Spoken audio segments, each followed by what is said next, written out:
When you hear the numbers 28-3, the first and only thought that comes to mind is February 5th, 2017, Super Bowl 51 in Houston, Texas, where the score 28-3 became a legendary meme in the sports lore. The Patriots' epic comeback and Atlanta's improbable collapse will live on as one of the craziest, if not the craziest, Super Bowl ever.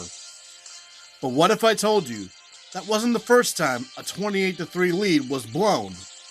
Also, what if I said that this 28-3 game I'm about to tell you was more improbable than their Super Bowl counterpart?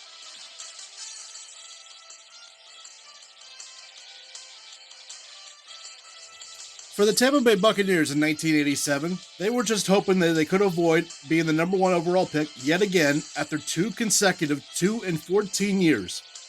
And they were looking for a change, especially at quarterback. Where just 4 days after trading their future Hall of Fame quarterback Steve Young, they drafted quarterback out of Miami, Florida, Vinny Testaverde, with the number one overall pick in the 87 draft. Tampa Bay had also hired former Alabama head coach and New York Giants head coach Ray Perkins, who was a wide receiver for the Baltimore Colts in the late 60s, early 70s, including winning Super Bowl V in 1971. The 87 Bucs actually got off to a very solid start, including a win over at home against the eventual NFC finalist Minnesota Vikings, before blowing a 20-point first-quarter lead to the Chicago Bears and narrowly escaping Green Bay with a 23-17 win after being up by 20 points in that game, until they went to St. Louis for a fateful day at Busch Stadium. For the St. Louis Cardinals in 1987, they were entering their very last season in the city of St. Louis, and if you ask their baseball counterparts, not a moment too soon. The Cards were in the midst of moving to Phoenix in 1988, and things didn't look promising to end their 27-year relationship with the city of St. Louis. Coming off two straight 11-loss seasons, second-year head coach and Junction Texas A&M survivor Gene Stallings and seven-year quarterback Neil Lomax started the 1987 season with an upset win over the Dallas Cowboys. However, the Cardinals would hit a rut afterwards, losing 5 of the next 6 games, including blowing a 21-7 lead to the San Francisco 49ers and a heartbreaking loss to the Philadelphia Eagles at home with just 40 seconds left. The Cardinals went into Week 8 at Busch Stadium against the Tampa Bay Buccaneers at 2-5 and seemingly no hope for any kind of playoff ambitions. As the game ensued at Busch Stadium here, Tampa Bay quarterback Steve DeBerg continued a very solid season with 2 first-half touchdowns. First here in the first quarter to Mark Carrier, and his second one here in the second quarter to his top target, Gerald Carter, which gave the Tampa Bay Buccaneers a 14-3 halftime lead. As the third quarter ensued, Tampa Bay continued their very solid outing here, with Jeff Smith getting 2 of his 5 career touchdowns here in the third quarter alone. First, via the arm of Steve DeBerg for his third touchdown of the day, and once more here in the third quarter from 3 yards out, which turned out to be the last points of the game for the Buccaneers as they went into the fourth quarter with an insurmountable 28-3 lead.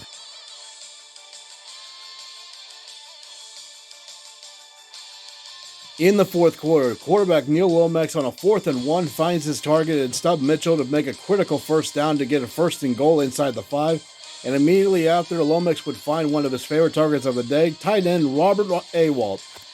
The game really changed on a dime when just a minute later, James Wilder fumbled the ball and Cardinals linebacker Nico Noga picked it up for an easy scoop and score, and just like that, the gap was from 25 to 11.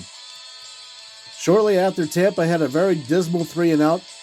Neil Lomax would go right back to work and go right back to his favorite target, and Robert Awalt, with catches of 16, 8, and 14 yards for 3 critical first downs and with only 8:18 left in the fourth quarter, Neil Lomax would find his premier target, J.T. Smith, from 11 yards out for a touchdown that would narrow the gap that was insurmountable at 25, now to just 4. It was panic time for the Tampa Bay Buccaneers. With only 5:41 left here, Lomax would orchestrate a game-winning drive. First, a 23-yard lob here to Dan Holmes, and then finding once again his favorite target of the entire day of, you guessed it, Robert Awalt for 26 yards out. On 3rd and 7 from the 16, Lomax would find J.T. Smith for a beautiful touchdown, and just like that, in a matter of 10 minutes and 41 seconds, Tampa's 25-point lead turned into a 3-point deficit.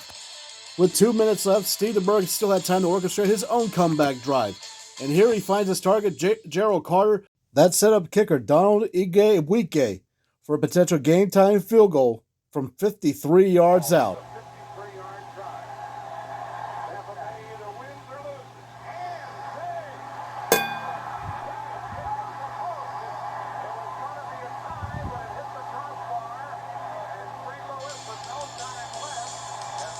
By mere inches, the greatest fourth-quarter comeback in NFL history was complete. From down 28-3, Cardinals win 31-28. After the heartbreaking loss to St. Louis, Tampa Bay's season never recovered.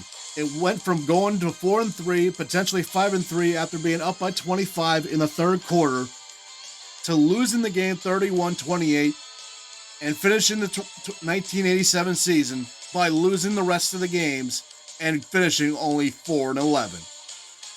From a potential wildcard contender to just picking 4th overall in the 1988 draft.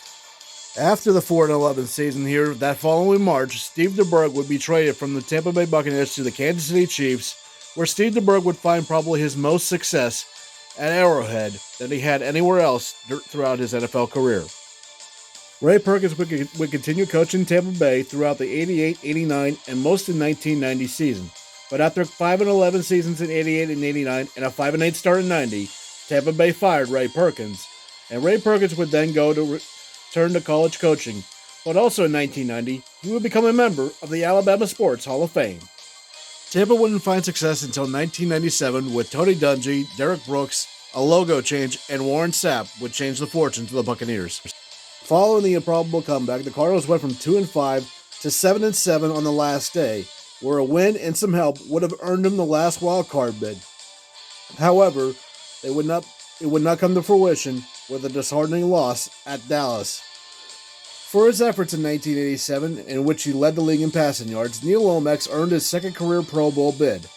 However, after missing all of the 1989 season with an arthritic hip, and before the 1999 season could start, Neil Lomax was forced to retire.